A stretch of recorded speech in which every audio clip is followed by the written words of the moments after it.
So a little while since said anything, but one of the things that has been popping up to share is a cord cutting technique. So at different points we have relationships with different people, and we are corded to our parents through our sacral chakra, which is our survival chakra. That is a very natural cord to have with our parents.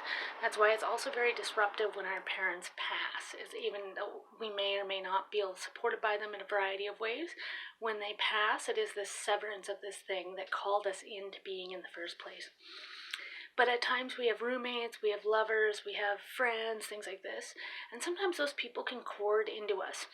And at times we need to release them from being corded into our energy field because it just starts to become a little bit too much. We get psychic debris from them, we get their feelings, things like this. And sometimes it's time to cut them from our body.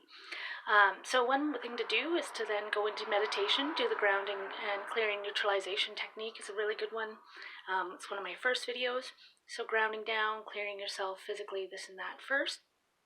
Then meditating and visualizing going into your heart.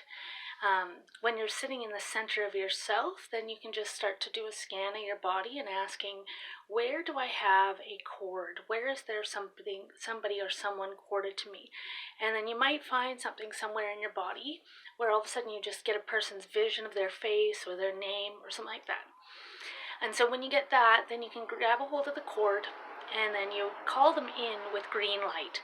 So calling them in with love and light, calling them in, it was just that visualization of green light.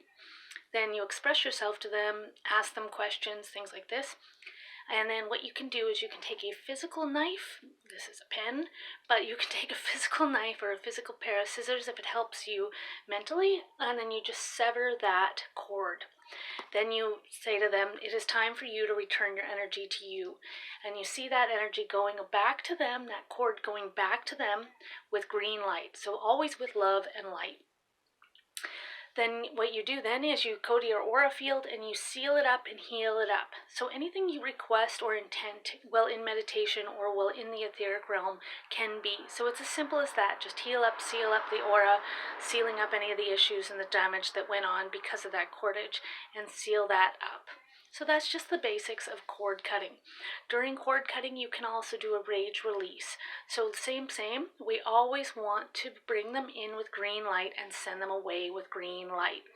But during that time where if you know you are angry at someone, you can go into meditation, call them in, see that come in with the green light, sitting in a green light chamber with them, and then rage at them. Tell them absolutely everything that ever hurt you, everything you could never speak to them in person because it would hurt their feelings. And then once you're done raging, then you send them away with that green light. And you just send them away with green light with pink petals, and you send them away with love. And that's a really good one to do when you're not able to speak to that person in physical, because they will get upset or defensive about what you've got to say. The other thing you can do is, it just glitched, just left. Any which way. So rage releases are really good to do that way. And then cord cutting. Like I said, some people choose to use a sacramental knife or a pair of scissors. Some people just use selenite to scan across the front of the body, always head to toe whenever you're doing any of this stuff, because you want the energy of it to head it down to the earth, because she can neutralize everything. So that's just simple cord cutting technique if you feel like you're still attached to an ex-partner, to an old roommate situation, and then if there is any painful hurt that goes on, that's a rage release.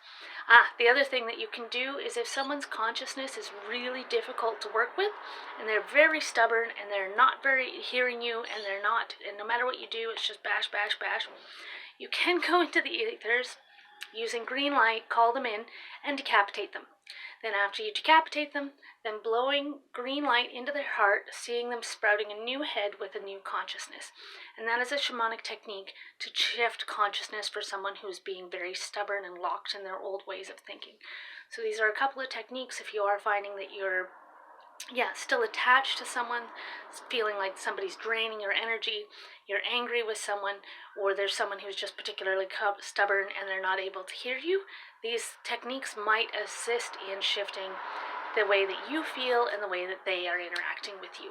So be well, bless you on your journey, and whatever you get up to, hopefully it's good. Always with green light, with love, with love, with love.